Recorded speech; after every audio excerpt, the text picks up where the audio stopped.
Years back, one of my best friends, Naveen, and I planned for a family trip to Nepal. It was a beautiful journey for both of us and our family. The departure was pleasant, but while returning from Nainital to Delhi, we encountered a big situation. And the situation was, as we driving back in my car, and it was a unique time, we arrived or we reached Muradabad and we stopped on a U-turn. Car hardly moved from here to there. And as a Delhiite, I observed that few of the cars with Delhi and Haryana number, they were taking right turn and entering into the passing lanes. So I thought that there must be a shortcut to reach to bypass again or highway again. So I was not sure. But I talked to Naveen, my friend. He said, "You are the driver, you are the better person." I decided, and I asked to be better. I entered into the nearby village, and I followed all the cars which were ahead of us. Initially, the road was quite wide, but as we go deeper, it narrowed down, and it turned into the muddy road, from the concrete road. And the thing is, the situation got worse when I drove between the fields, and the road was wrong. I knew that the condition was going to worse now because there was no return.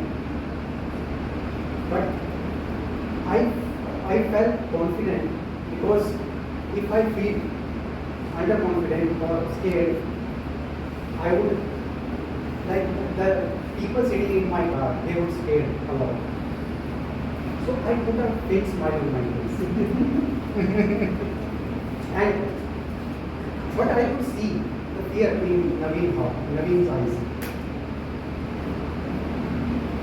After driving a while, because it was a quite rough road, I observed that my car running low on fuel, and I feared double. But and I was thinking that what would I do if I got stuck and with no gas, and the path which we were had no end. Eventually, at one point, after riding a while, it was quite dark, and we could see the headlights of the car only. And all of a sudden, a car ahead of us was stuck in the hole. One of the front tire of that car was in the hole, and the family inside that car, actually they cried and they came out quickly and screamed, "Help, help, guys, help!" All the driver in the cars, they came out. I could count that there were 8 cars including mine. All driver came out and they pushed the car. They pushed the car and finally we managed to free the car. But everyone was scared that time because no one was around us. But we encouraged each other that stay together and drive slowly. And we also decided that don't follow the Google map because it already had misguided us many times. And because we were gathered, so it gave me some kind of confidence and boost.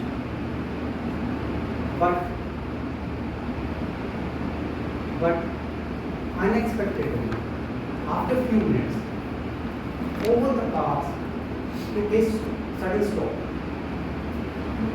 I was wondering what happened now. I switched off the car engine and went down. And I saw ahead of us there was a canal on which there was a iron bridge, and that we had to cross. And the iron bridge was very deep and unstable. Even the railing was not there, and only one car can cross at one time. One of us, a brave driver, he took the charge and he drove the car and he went other side. And it was really like testing of my skills, my driving skills. So I reassured my friend and my family that don't see outside while I am driving on the bridge. So it was my turn now. I took the car on the bridge. I could barely see where the tire was. But luckily, slowly, I actually passed the bridge. And just after the bridge, there was a steep dive or drop. I cleared that as well. And we saw that ahead of 100 meters, there was a village. We entered into the village, we observed few people over there, and we asked for the direction, which direction we should go. And they told us that you are on the wrong path. Turn back your path. Oh my God. You know, going back to that, going back up to that straight drop, and then push your car on the bridge again. I was so scared, so scared. But one of the villagers said that no, you don't need to cross the bridge. There is an adjacent road with a canal.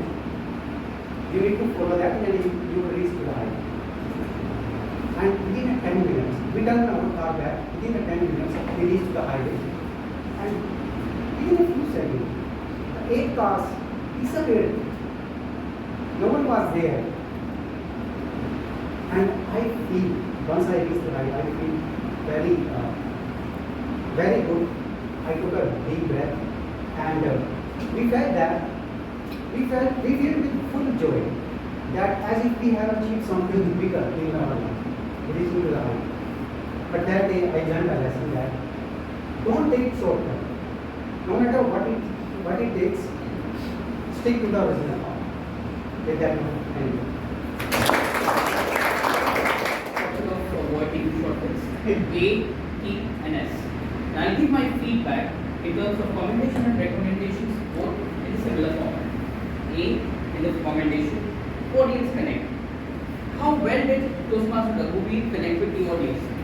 Through the way of climax, through the way of something suspense. He said, talked about the journey that you started all the way from Nainital to Delhi and bang on, right in front of nowhere, a place called Muradabad was the start.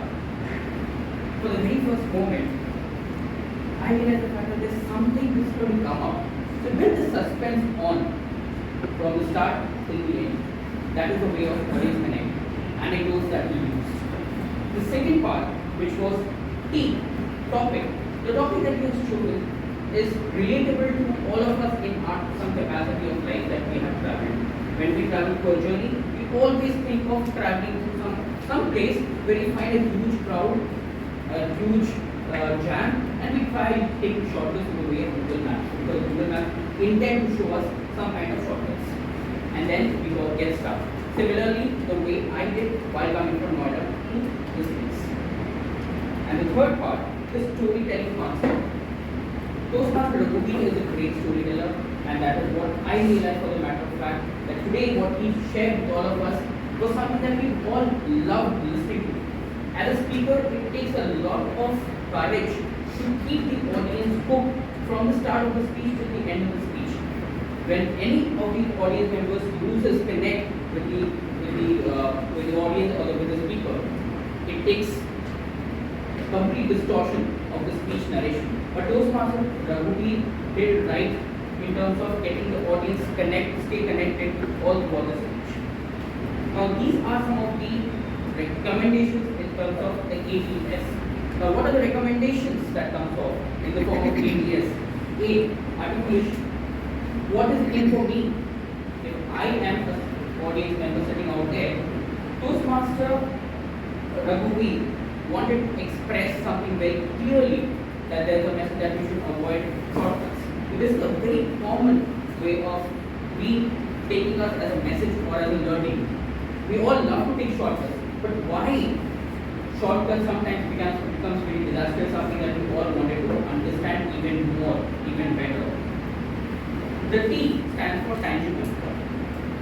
There are few audience members who believe that taking longer routes is the best possible way. We'll go, but we go straight way, not taking no shortcuts.